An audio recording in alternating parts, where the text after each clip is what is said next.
Hey everyone, and welcome. Today we're diving into a piece of software that makes a really bold promise.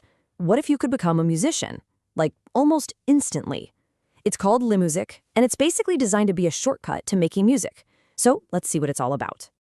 Okay, let me ask you something. Have you ever, just dreamed of sitting down at a piano and playing a beautiful piece of music? I think that's a dream a lot of us have, right? That idea of creating music is just, it's so powerful. But then, reality kind of crashes the party. Learning an instrument takes forever. You have to wrap your head around music theory, and wow, buying a good instrument can cost a small fortune. These are the things that usually stop us dead in our tracks.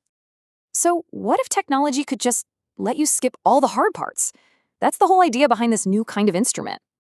And this is it, Limouzik. The creators say it's a piece of software that turns the very computer you're on right now into a musical instrument. But here's the real kicker. They claim it makes you a musician. And the whole reason it exists is actually pretty simple. It's all about accessibility. The philosophy is to just demolish those walls of cost, time, and difficulty that we were just talking about and open up music to, well, to anyone who wants to try. Okay, so how on earth does it actually work? It might seem like some kind of magic, but it's actually just a really, really clever system. Let's get into the secret sauce.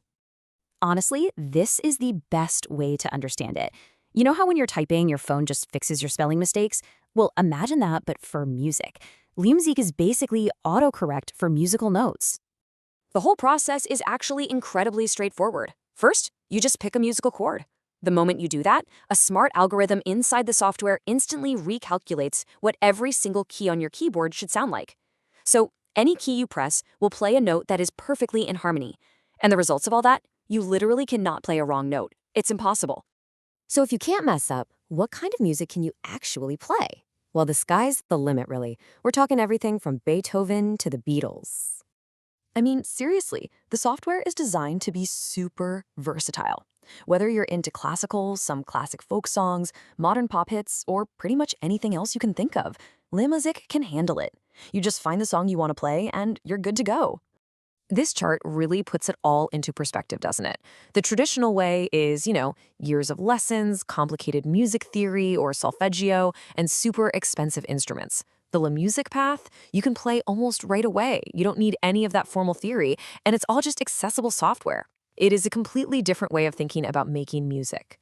All right, so if you're curious and you're thinking, okay, I want to try this, let's go over the practical stuff you need to know to get started. First things first, how much does it cost? Well, the price can change, but the source material we checked out said that Limouzik has been on sale for as much as 75% off. At that price, it's basically an impulse buy, especially when you think about what a real instrument costs. And you probably don't have to worry about compatibility either. The software runs on all the big ones, Windows, Mac, and Linux. So chances are your computer's all set. So where do you find it? It's available on the big gaming platform Steam. And here's the best part, kind of a pro tip. You can try it completely risk-free.